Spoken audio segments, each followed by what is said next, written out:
Hello student, good morning. हम लोग पढ़ेंगे आज 9th क्लास के लिए कोशिका के बारे में पढ़ेंगे, है ना। कोशिका के बारे में हम लोग इसमें पूरा डिटेल देखेंगे, किसके किसके बारे में। बहुत सारा ऑब्जेक्टिव क्वेश्चन इसमें समाहित है और रिव्यू के तरह इसको हम लोग ध्यान से देखेंगे। डिफिनेशन है वगैरह वगैरह, ध्यान से सुनेंगे क्या कुछ है। 9th क्लास के लिए हिंदी मीडियम से है, अच्छा तरीके से समझाया गया है। तो कोशिका जीवन की आधारभूत इकाई है ना। फर्स्ट चैप्टर जो आपका है कोशिका के बारे में है। कोशिका आखिर है क्या, है ना। तो कोशिका सजीव के शरीर की सबसे इंपॉर्टेंट चीज है। इसे हम लोग देखते हैं, कोई भी बिल्डिंग बनता है तो बिल्डिंग बनाने के लिए क्या जरूरत होती है? ईंट की जरूरत होती है, सीमेंट की जरूरत होती है। तो जिस तरह से ईंट जो है वो आधारभूत इकाई है एक बिल्डिंग का, उसी तरह से बिल्कुल सेल भी हमारे शरीर का आधारभूत इकाई है। किसी भी सजीव के शरीर के निर्माण के लिए एक छोटे से कण की आवश्यकता होती है और उसी कण को क्या कहा जाता है? कोशिका कहा जाता है ना।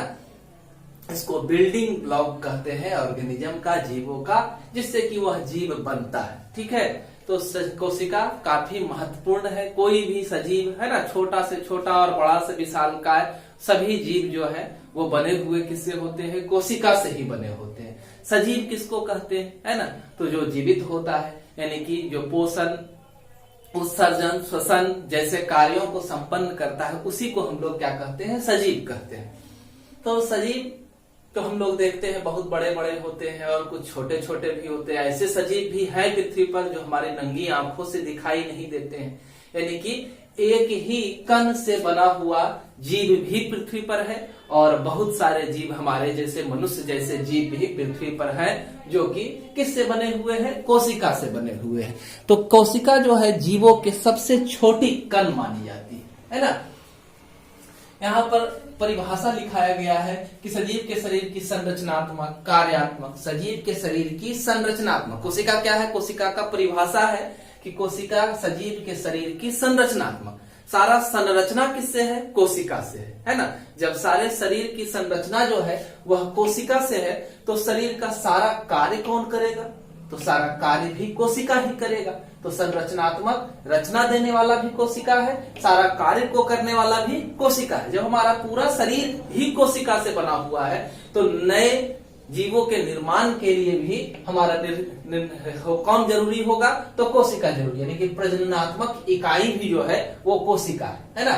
अब हमारे गुण जो है आने वाली पीढ़ी में पहुंचते हैं तो गुणों के स्थानांतरण की इकाई भी कौन है? कोशिका है, यानी कि अनुवांशिकता की इकाई भी कोशिका है ना। Cell is the structural, functional, hereditary and reproductive unit of living organism, है ना। कोशिका जो है जीवों की सब इकाई है। ठीक है, अब देखते हैं कि कोशिका का जो आकार के संबंध में बात है कि अलग अलग जीवों में अलग अलग, हमारे शरीर के अलग अलग हिस्सों में कोशिका का आकार अलग होता है, आकृति अलग होती है। कोशिका किस तरह का हो सकता है? आयताकार, है ना, वर्गाकार, आयताकार, वर्गाकार, षटकोणीय, है ना, त्रिभुजाकार। हमारा कोशिका जो है अलग अलग जगहों में अलग अलग आकार का हो सकता है। कोशिका का आकार क्या हो सकता है? अलग अलग प्रकार का हो सकता है।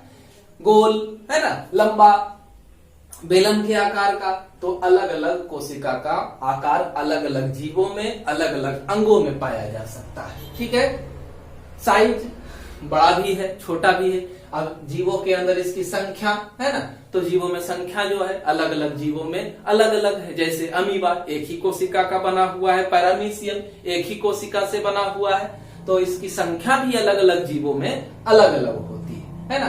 तो अगर छोटे में देखें ऑब्जेक्टिव क्वेश्चन के तौर पर कि सबसे छोटी कोशिका कौन होती है, तो पीपीएलओ होती है, सबसे स्मॉलेस्ट कोशिका PPLO, pleuro pneumonia like organism. Pleuro pneumonia like organism सबसे छोटी कोशिका मानी जाती है।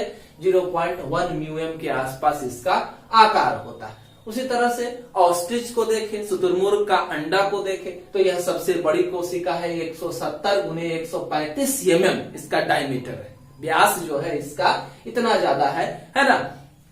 तो यह ऑस्ट्रिच एग है, सबसे विशाल का है। सबसे लंबी कोशिका मनुष्य में जो है तंत्रिका कोशिका है, लगभग 1 मीटर के आसपास यह लंबी होती है ना। मनुष्य में तंत्रिका कोशिका जो है लगभग 1 मीटर लंबी होती है, लेकिन माइक्रोस्कोपिक है, आंखों से दिखाई नहीं देगा 1 मीटर लंबा होने के बाद। ऑस्ट्रिच के एग को तो हम लोग देख सकते हैं, पीपीएलओ को नहीं देख सकते, हमारे गाल में जो कोशिका है उसको नहीं देख सकते, हाथ की कोशिका को नहीं देख सकते, लेकिन कुछ कोशिकाओं को हम लोग देख सकते हैं। तो हम लोगों ने देखा कि जीव जो है वो एक कोशिका से भी बने होते हैं, बहुकोशिकीय भी है ना। अमीबा, पैरामीशियम, क्लाइमेडोमोनास है ना, यूग्लिना, ये सब जो जीव है एक कोशिकीय है। जितने तरह के जीवाणु है एक कोशिकीय है ना। तो ये सब एक कोशिकीय जीवों का उदाहरण है। बहुकोशिकीय जीव जो है वो बहुत बड़े बड़े होते हैं, हाथी जैसा विशालकाय मानव है। मानव में देखिए कोशिकाओं की संख्या कि अगर कोई मानव जो है 60 केजी वजन को रखता है तो उसके अंदर लगभग अंदाजन 60 गुने 10 के पावर 15 सेल उसके अंदर पाए जा सकते हैं। 60 गुने 10 के पावर 15 सेल उसके अंदर पाए जाते हैं। अब हम लोग क्या है, बहुत सारी कोशिकाओं से बने हुए हैं, तो बहुत सारी कोशिकाओं के अंदर क्या होता है, श्रम विभाजन होता है ना। डिवीजन ऑफ लेबर पाया जाता है, श्रम विभाजन पाया जाता है। इसका अर्थ यह हुआ कि अलग अलग कोशिका अलग अलग कार्यों के लिए बनी होती है ना। जैसे हमारा पाचन तंत्र का कार्य अलग है कि नहीं, है ना। आंख में जो कोशिकाएं पाई जाती है उसका कार्य अलग है। दांत की कोशिकाएं जो होती है उनके कार्य अलग है, ठीक है। इसी तरह से अन्य अंगों को आप देखेंगे तो हमारे अन्य अंगों के किडनी की कोशिकाएं का कार्य अलग है ना। फेफड़े की कोशिकाओं का कार्य अलग है। तो यहाँ पर अलग अलग कोशिकाओं के कार्य का बंटवारा होता है, जिसको क्या कहा जाता है, श्रम विभाजन। श्रम विभाजन से आप क्या समझते हैं, तो एक बहुकोशिकीय जीव, श्रम विभाजन से आप क्या समझते हैं, तो एक बहुकोशिकीय जीवों के शरीर के अंदर विभिन्न कोशिकाएं विभिन्न तरह के कार्यों को संपादित करने के अनुरूप है ना अनुकूलित होती है, इसे ही उसका श्रम विभाजन कहते हैं। उदाहरण अभी जो दिए। तो आगे है, कुछ कोशिकाएं ऐसी भी होती है जो आकार बदलती है। अब अमीबा को ले लीजिए, है ना। अमीबा एक ऐसी कोशिका है जो अपना आकार लगातार बदलती रहती है। यह जो देख रहे हैं इसका उभरा हुआ हिस्सा, यह कूटपाद है ना।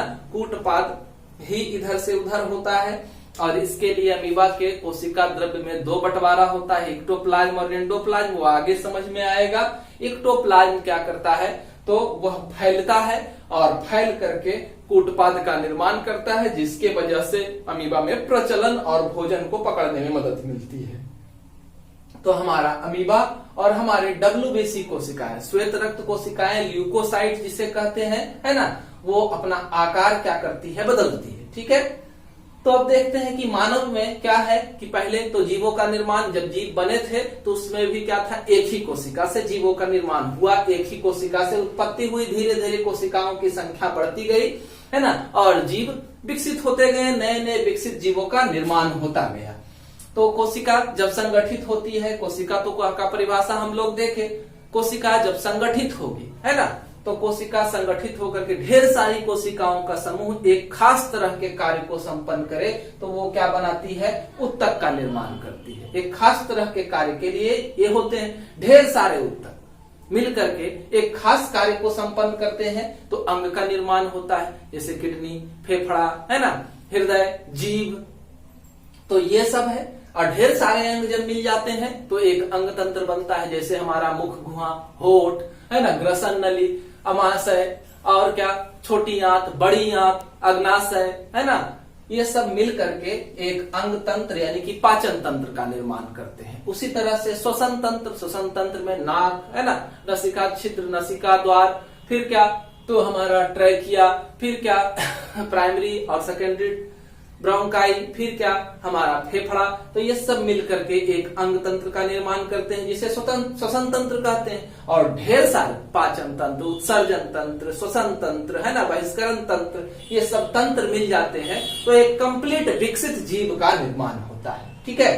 तो ये हम जीवन व्यवस्था के स्तर को देखें कि जीवों में कैसे कैसे अंगों का विकास हुआ, उत्तक का विकास हुआ। बहुत सारे जीव तो है जो उत्तक लेवल को ही रखते हैं, हम लोग डाइवर्सिटी चैप्टर में पढ़ेंगे उसको, है ना, विभिन्नता में पढ़ेंगे,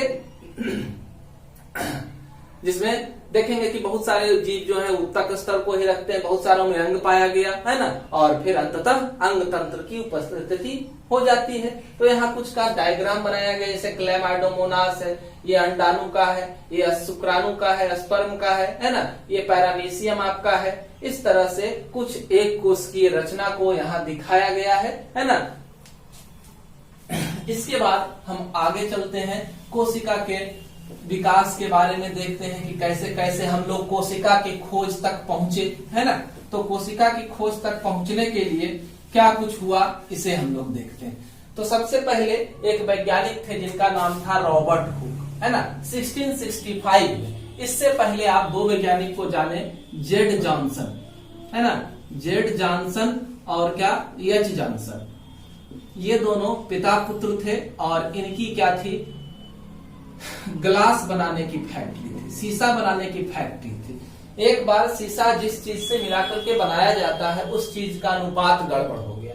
अनुपात गड़बड़ होने के बाद एक नया तरह का शीशा बन गया जिसके आर पार स्पष्ट नहीं दिखाई दे रहा था, धुंधला धुंधला दिखाई दे रहा था। उसको उठा करके कहीं रखा गया, संजोग बस उसके नीचे एक चींटी आई तो वह चींटी काफी बड़ी दिखाई देने लगी, है ना। तो इस तरह से इन्होंने क्या किया, आवर्धित शीशे की खोज की। इन्होंने क्या किया, आवर्धित शीशे की खोज की। किसने की, तो जेड जॉनसन और एच जॉनसन ने की। और फिर इसी आवर्धित शीशे को, है ना, हमारे किसने, एंटोनी वॉन लुएनहॉक नामक साइंटिस्ट ने जोड़ करके सोचा कि एक गिलास से इतना बड़ा दिखता है तो ढेर सारे गिलास को एक क्रमबद्ध तरीके से अगर जोड़ दिया जाए तो और ज्यादा स्पष्ट कोई भी चीज दिखेगा। तो इस तरह से उन्होंने साधारण सूक्ष्मदर्शी की खोज की जो किसी भी चीज को 200 से 300 गुना बड़ा दिखाता था। साधारण सूक्ष्मदर्शी की खोज की जो किसी भी चीज को 200 से 300 गुना बड़ा दिखाता था। वही सूक्ष्मदर्शी जो है रॉबर्ट हुक के पास पहुंचा 1665 में। और जिस तरह से आज प्लास्टिक एज है उसी समय क्या था, तो उस समय कॉर्क एज हुआ करता था। कॉर्क एज का मतलब हुआ कि कॉर्क एक लकड़ी का स्पंजी टुकड़ा है और दबाने से दब जाता है। होम्योपैथिक के शीशी वगैरह में इसको ढक्कन के रूप में यूज किया जाता था। तो उन्होंने इसका ही स्लाइड पतला सा काट दिया और उसके अंदर ही इन्होंने देखा तो क्या पाया, उस कॉर्क के टुकड़े के अंदर इनको ढेर सारा छोटा छोटा इस तरह से चैम्बर दिखाई दिया, है ना, ढेर सारा छोटा छोटा चैम्बर दिखाई दिया। इनको मालूम चल रहा था कि एक बड़े कोई सरकारी भवन का निर्माण हो रहा है, ढेर सारे कमरे हैं लेकिन अभी छत की निर्माण नहीं हुआ है और ऊपर से ये उसको देख रहे हैं। तो किस तरह से घर में जब रूम बनेगा, कमरा बनेगा तो ढेर सारा छोटा छोटा टुकड़ा ईंट पत्थर वगैरह उसके अंदर गिरा हुआ रहेगा और कमरे की शक्ल में दिखाई देगा ये। तो इन्होंने इस कमरे के आकार की रचना को सेलुला कहा, है ना, कोठरी कहा, कमरा कहा, है ना, और बाद में यही सेल में बदल गया। सेल की खोज इस तरह से रॉबर्ट हुक ने की, है ना। बाद में उन्होंने इसको और विस्तारित करते हुए बताया कि इसके चारों तरफ जो आवरण है, कोशिका के चारों तरफ आवरण है, सेल के चारों तरफ आवरण है, तो इसका नाम कोशिका झिल्ली, सेल मेम्ब्रेन रखा। इसके अंदर एक द्रव्य था, है ना, तो द्रव्य का नाम बाद में बहुत सारे वैज्ञानिक जैसे कि 1839 में इस द्रव्य का नाम प्रोटोप्लाज्म रखने का काम किसने किया था, पुरकिंजे ने किया था, है ना। और इसकी खोज स्ट्रासबर्गर ने की थी। इसके अंदर का द्रव्य को क्या कहा गया, प्रोटोप्लाज्म, है ना। और इसी को साइटोप्लाज्म भी कहा जाता है। इसको इन्होंने साइटोप्लाज्म कहा था। साइटो का मतलब ये होता है सेल, है ना, और प्लाज्मा का मतलब होता है द्रव्य। तो कोशिका का द्रव्य इसका नाम रखा। किसने रखा, तो रॉबर्ट हुक ने। कोशिका द्रव्य इसको कहा, साइटोप्लाज्म कहा। और इसके अंदर और भी ढेर सारे छोटे छोटे कोशिका के अंग दिखाई दे रहे थे, स्पष्ट नहीं थे। इसको सीधे रूप में इन्होंने कोशिका अंग कह दिया। इसको इन्होंने क्या कहा, कोशिका अंग का नाम दिया। और बीच में केंद्र में होने के कारण इसको केंद्रक कहा गया, न्यूक्लियस कहा गया, बीच वाली रचना को, है ना। और न्यूक्लियस के बारे में विस्तार से जानकारी 1831 में रॉबर्ट ब्राउन नामक साइंटिस्ट ने दी, है ना, केंद्रक के बारे में विस्तार से जानकारी, ठीक है। तो पुरकिंजे ने 1839 में बताया। पुरकिंजे ने क्या बताया, पुरकिंजे ने बताया कि यह कैसा होता है, अर्ध तरल दानेदार रचना है, ठीक है। ये सब चीजों को हम लोगों ने देखा, लेकिन रॉबर्ट हुक ने कोशिका की खोज की। समझ में आया सारा चीज, ठीक है। तो इस तरह से कोशिका की खोज हुई रॉबर्ट हुक के द्वारा। उसके बाद है, जब कोशिका की खोज हुई तो यह बात स्पष्ट हो गया कि पौधे की कोशिका, पौधा जो है एक छोटे से रचना से बना होता है जिसे क्या कहते हैं, कोशिका कहते हैं। तो लोगों को लगा कि जब पौधा कोशिका से बना होता है तो जंतु कोशिका से क्यों नहीं बना होगा। तो इसके लिए दो साइंटिस्ट आगे आए, मैथियस लाइडेन और थियोडोर स्वान। दो साइंटिस्ट आगे आए जिनका नाम क्या था, मैथियस लाइडेन और थियोडोर स्वान। स्लाइडेन और स्वान ने क्रमबद्ध तरीके से पौधे और जंतुओं पर अपना प्रयोग किया और उसके बारे में जानकारी दी। तो अंततः निष्कर्ष निकला कि पौधे और जंतु दोनों जो है वह कोशिका से मिलकर के बने हुए होते हैं, ठीक है। तो इसके आधार पर उन्होंने 4 थ्योरी दिया और उसी थ्योरी को हम लोग देखेंगे। थ्योरी दिया और उस थ्योरी को, कंक्लूजन को कोशिका सिद्धांत कहा जाता है। इनका कहना था कि कोशिका सजीव के शरीर की संरचनात्मक और कार्यात्मक इकाई है। हम जानते हैं सजीवों का शरीर का निर्माण ही किससे हुआ है, कोशिका से। तो संरचना तो किसने दिया, कोशिका ने दिया। सारा जब निर्माण कोशिका से हुआ है तो सारा कार्य कौन करेगा, कोशिका करेगा। तो कार्यात्मक इकाई भी कौन हुई, कोशिका हुई, है ना। पौधे और जंतु दोनों जो है किससे बने हैं, कोशिका से बने हैं, ठीक है। तीसरा दूसरा पॉइंट, पौधे और जंतु दोनों किससे बने हैं, कोशिका से। पहला पॉइंट, कोशिका सजीव के शरीर की संरचनात्मक कार्यात्मक इकाई है। दूसरा, पौधे और जंतु दोनों के शरीर का निर्माण जो है किससे हुआ है, पौधे और जंतु दोनों किससे बने हैं, कोशिका से बने हैं। तीसरा पॉइंट, पौधे और जंतु दोनों के शरीर का निर्माण एक कोशिका से होता है। यानी कि कोई भी जीव अपने जीवन को शुरू कितना से करता है, सिंगल कोशिका से। Every organism start their life from single cell, है ना। हर एक ऑर्गेनिज्म अपने जीवन की शुरुआत कहां से करेगा, सिंगल सेल से करेगा, ठीक है।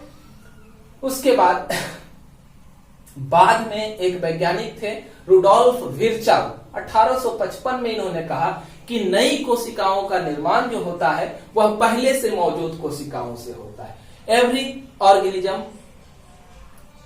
Form from pre existing cell. Every organism form from pre existing. आसमान से कोई नहीं टपकता है, सबका निर्माण कहां से होगा, तो पहले से जो मौजूद कोशिका होगा उसी से होगा, है ना। इतनी खोज हुई जब तक हमारे पास संयुक्त सूक्ष्मदर्शी था, है ना, तब तक, ठीक है।